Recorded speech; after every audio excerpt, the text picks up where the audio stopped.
if you're feeling a little chill in the air, this won't help, but it's a great shot from Sugarloaf this noontime. We're getting it. Yeah. Blowing a lot of snow. I was talking about they like the efficiency at this temperature.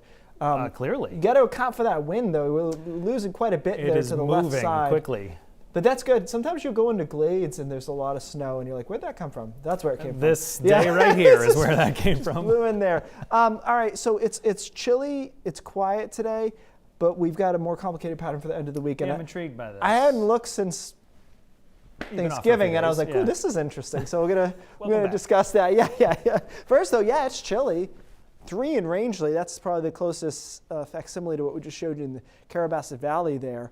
20s is what it feels like for most of us, teens elsewhere. So this is including the wind, of course, but it is cold, just straight air temperatures, 20s, 30s out there right now. Quite a bit of sun. There is a patch of clouds down across southern Maine, including Portland up to Brunswick and Freeport. But for most of us, we're sunny through the next couple of hours, and then clouds try to come in from the southwest here a bit overnight tonight.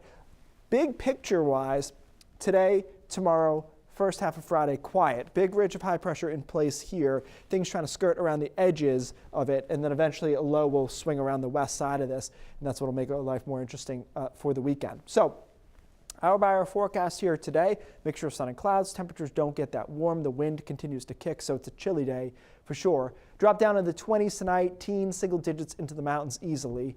And tomorrow is probably, definitely, a more comfortable day. It's warmer, the winds are flat, or flatter at least, and we end up right around 40 degrees, which is nothing crazy, but it's a lot better than being 31 in the middle of the day. So it feels pretty nice tomorrow. There's a good deal of sunshine as well. We start with sun on Friday morning, then we see our first little impulse move through Friday late afternoon into Friday evening. I always hesitate, like, what's 4 o'clock this time of the year? It's dark, but it still feels like it's afternoon to me. So it's right in that zone where the sun is setting, some showers work their way in. It's rain for a lot of us. The mountains are able to say snow, but this is just a little impulse moving through. And we're gonna have a couple of those early part of the weekend. So the first one comes through Friday night, early Saturday with rain showers and snow showers in the mountains. Let me show you the big picture here though. So we're in the milder air tomorrow, relative, right? It's not super warm.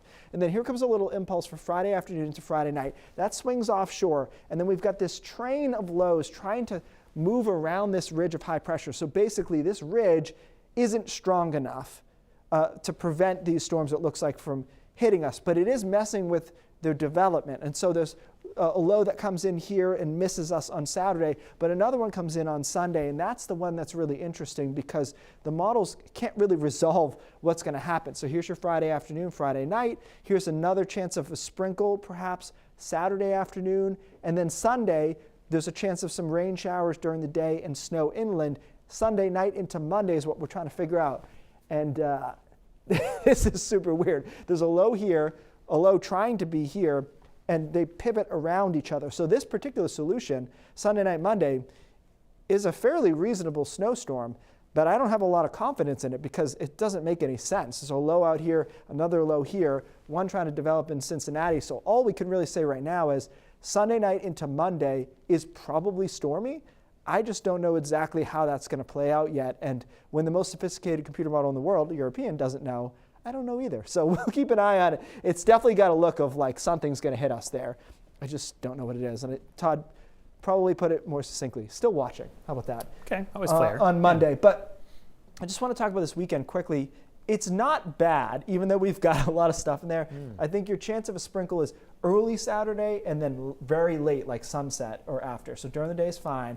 Sunday might be a little dicier with rain and snow showers building in as we wait to see what happens on Monday. But we'll have that nailed down better, obviously. I would say by tomorrow, hopefully they can kind of resolve it. Yeah. And so many of us are going to be out at local stores Saturday morning for coats and toys for kids. So if we can clear that time of day, that would be great. But you're worth driving through rain or snow. Thank you for that. To meet in person. That's right. Yeah. All right, Kate, thanks.